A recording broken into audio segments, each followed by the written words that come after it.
So, um, what does managing the central nervous system of a massive petrochemical oil refinery actually have to do with, surviving your first week as a newly appointed CEO? I mean, on the surface, it sounds like absolutely nothing, right? Right, exactly. Yeah. But if you look at the typical failure rates for executive transitions, it turns out it might literally be everything.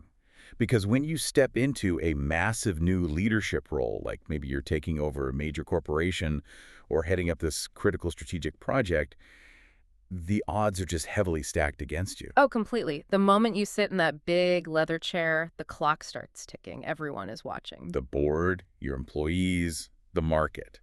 And you have this incredibly narrow window to prove you aren't going to just, crash the system. Well, the pressure of that initial window is entirely unique in the business world, I think. Yeah. You're dealing with this intense cognitive overload. Yeah. There's an expectation to deliver immediate, measurable results, but you're operating in an environment where you don't fully understand the informal power structures yet. You don't know the legacy issues. Right. Right. Or even the basic cultural landmines of the organization you're now supposed to be leading.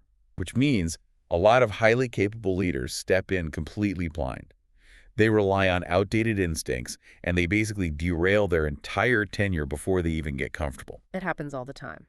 So today, we're doing a deep dive into a stack of really fascinating sources. We've got program agendas, marketing pitches, executive profiles, and they're all centered around this pioneering executive coaching program called Jleas. And our mission today is to unpack the absolute anatomy of a successful leadership transition using these sources. Exactly. We want to understand how this specific program, guarantees a leader's success during those critical first 100 days. And the approach to Diaz takes is really what makes these sources so compelling. We are looking at a highly structured four-step methodology here. Yeah, but I think the most revealing part of this deep dive is understanding the actual origin of that methodology. Treating human capital and talent development like a massive engineering mega project, Yeah. it completely reframes how we think about sustainable business growth. It really does. It's a total paradigm shift. So who actually designed this program? Because looking at the stakes involved in a massive corporate transition, it can't just be your standard off-the-shelf HR advice. No, definitely not. If you're going to write a high-stakes survival guide for executives, you need a background rooted in, well, high-consequence environments. Right, and the architect of this program is a guy named Mustafa Almaty, and his background is the furthest thing from traditional academia or organizational psychology. Okay. He is a technical engineer. He spent over 30 years in the oil, gas, and refining business. Wait, really? That is a massive pivot. I mean, going from heavy industrial engineering to sitting in a room and coaching a new CEO on stakeholder engagement, that seems like a huge leap. It seems like a leap until you look at the specific nature of his technical experience. We're not just talking about, laying pipes here. Right. Almaty worked in corporate planning for Saudi Aramco, which means he was deeply embedded in coordinating and developing the business plans for literally one of the most valuable and complex companies on the planet. Wow, okay. And beyond that, he's the former CEO of the Royal Commission for Jubal and Yanbu. So for those listening who might not be familiar with Jubel, we're talking about one of the largest industrial cities in the world. It's specifically dedicated to petrochemical manufacturing. It's massive. Yeah, it's an entire metropolis built around heavy industry. And managing Jubal means playing an integral role in the design, operations, and management of projects across their entire life cycles. So he's managing like industrial site infrastructure, petroleum product depots, logistic networks. Exactly. And these massive data and operation coordination centers. Almaty was also engaged in the Saudi Strategic Storage Program, or SSSP. Which involves securing the nation's energy reserves, right? Right. And he managed distributed control systems in refining facilities. Okay, I want to pause on that for a second because that is a very technical term. A distributed control system, or DCS, is essentially the central nervous system of a refinery. Yes. It's this network of sensors and controllers monitoring thousands of inputs simultaneously.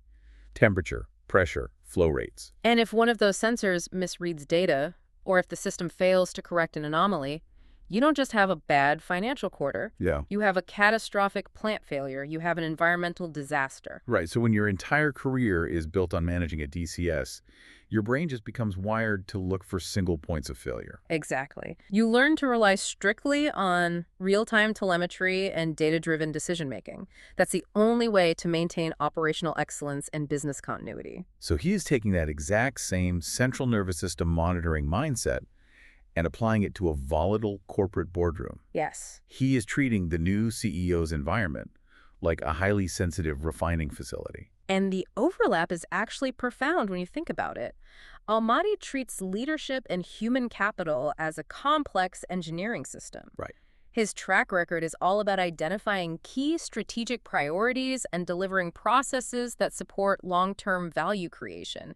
He just recognized that the same rigorous frameworks used to prevent a petrochemical plant from shutting down could be used to prevent a new leadership team from derailing. That makes a lot of sense. Yeah. And the timing of his pivot into executive coaching is also incredibly specific to what is happening macroeconomically over there. Yeah, it's perfect timing. Our sources highlight that Jleas was founded to meet a massive, immediate challenge, which is the Saudization of CEOs. Right, because Saudi Arabia is undergoing this unprecedented economic and digital transformation right now.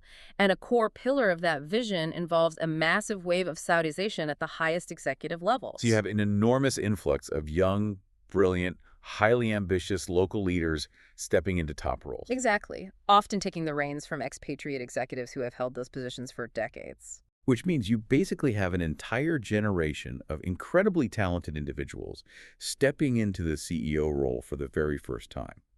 They are taking over the most critical economic engines of the country, and they're doing it all at once.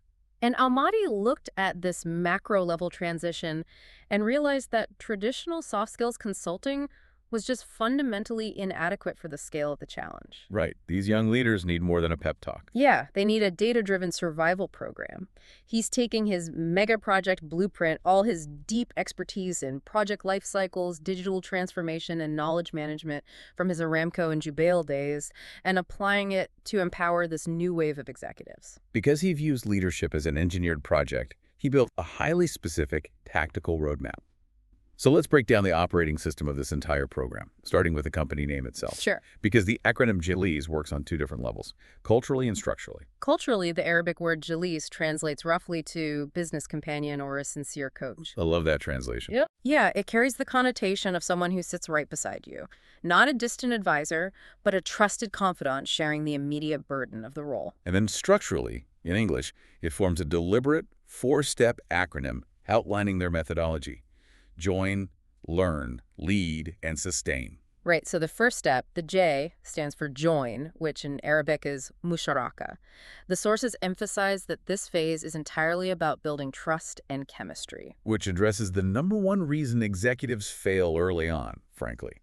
If you listen to this and you have ever stepped into a new management role, even just leading a small project team, think about your first week.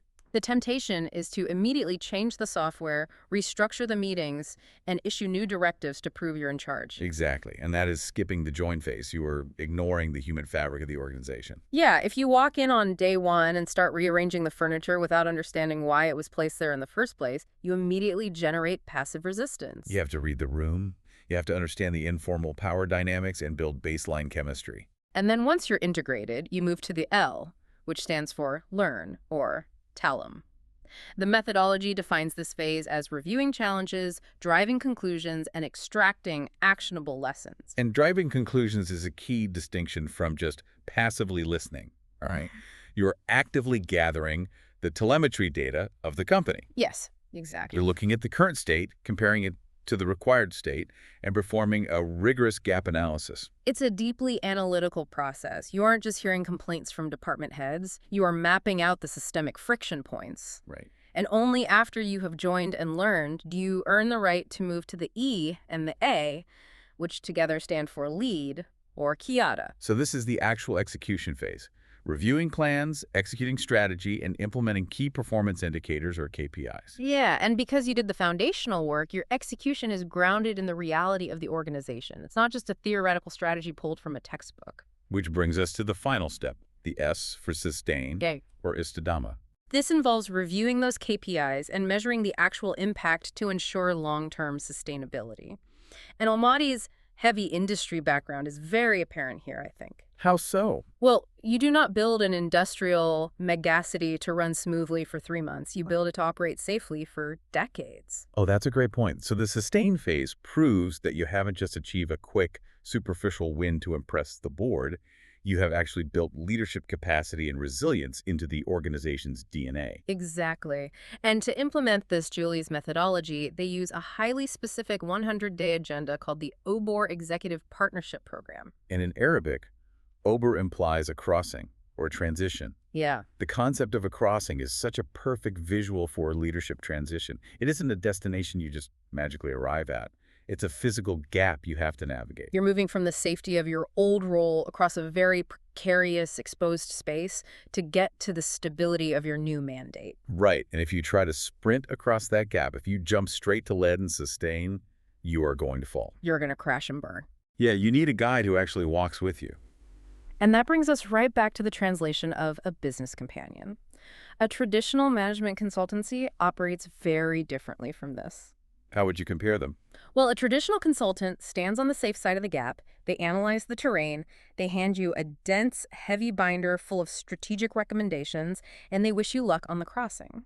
Right, they send the invoice and wait for you on the other side. Exactly. But a business companion is on the crossing with you. They are taking those paper strategies and turning them into tangible, grounded realities in real time. They're providing immediate, practical, moral, and strategic support while you're actually in the middle of the transition. Right. Okay, so we understand the roadmap: join, learn, lead, sustain. And we understand the business companion approach. But there's a massive constraint built into this entire model. The time frame. Yes, you don't have unlimited time to sit around observing the company culture. You are on the clock.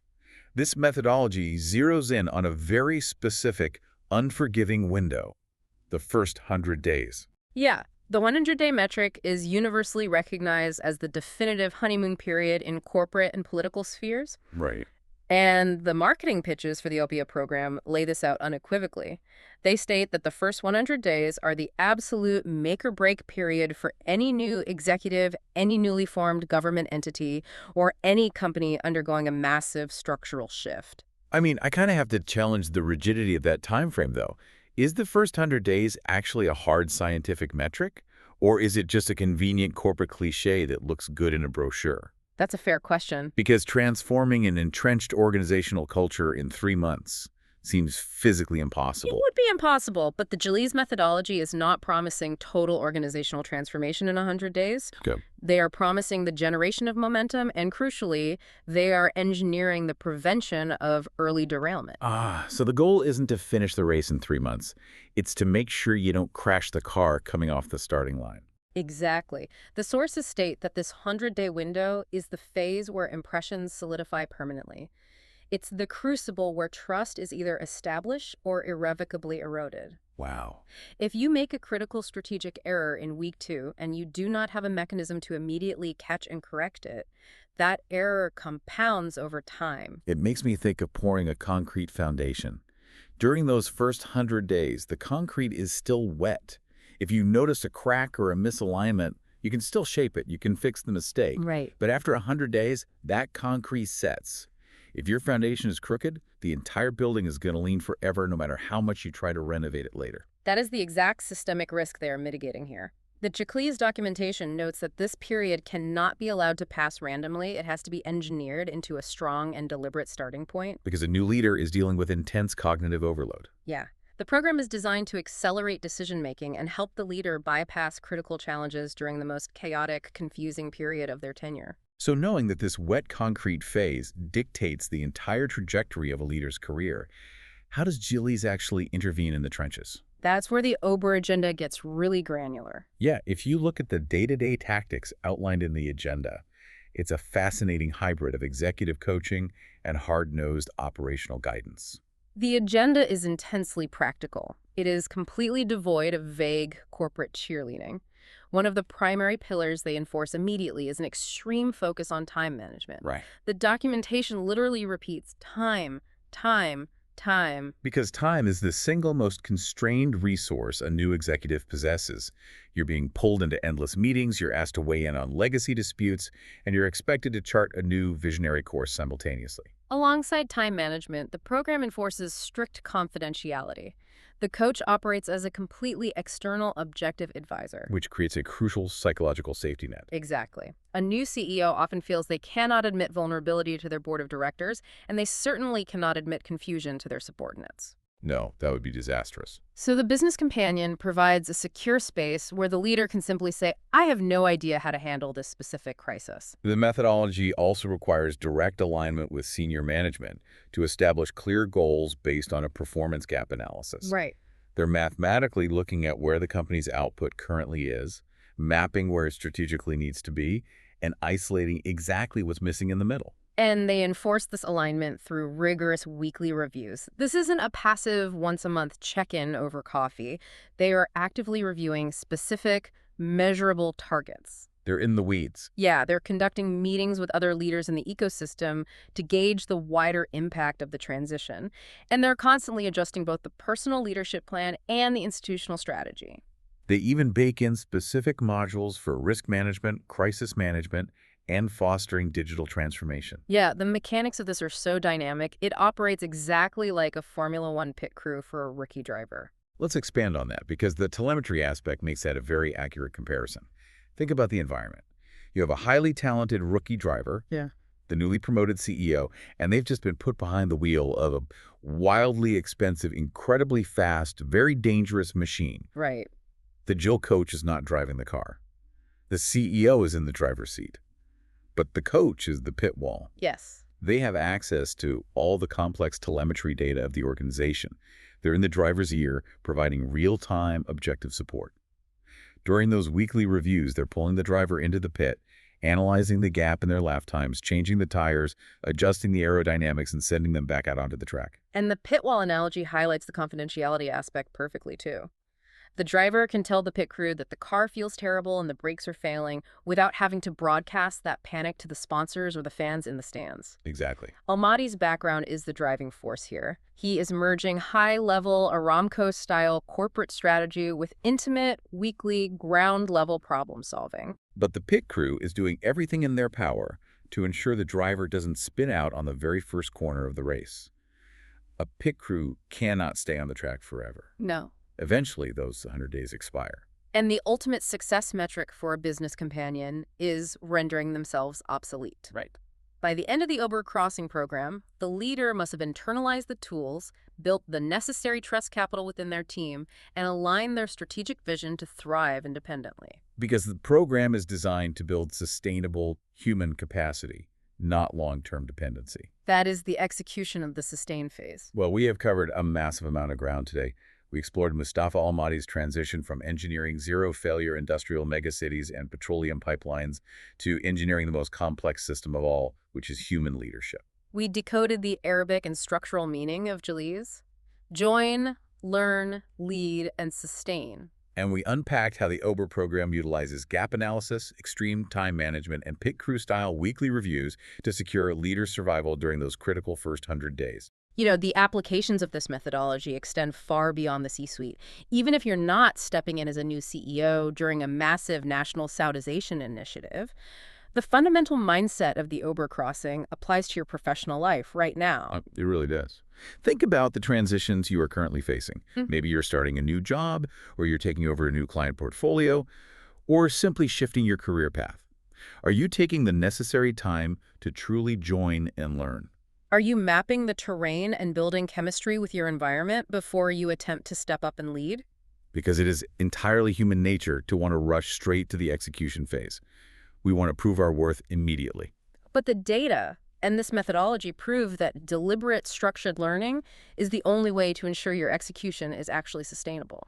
I want to leave you with a final thought to mull over. Consider the macroeconomic scale of the Saudization initiative we discussed. You have an entire nation treating leadership succession as a highly strategic, meticulously engineered mega project. They are actively accelerating the growth of their young, local leaders by equipping them with data-driven, structured 100-day survival programs. They're systematically removing the guesswork from human capital development. And that level of precision creates a compounding competitive advantage across an entire economy. So if an entire economy is engineering leadership transitions with the exact same rigor they use to build petrochemical refineries, What happens to the individual professionals or the competing organizations who still view leadership as a soft skill? What happens to the people who simply cross their fingers, wing it, and leave their first 100 days entirely up to chance? Remember, the moment you sit in that chair, the clock starts ticking. Make every single one of those days count.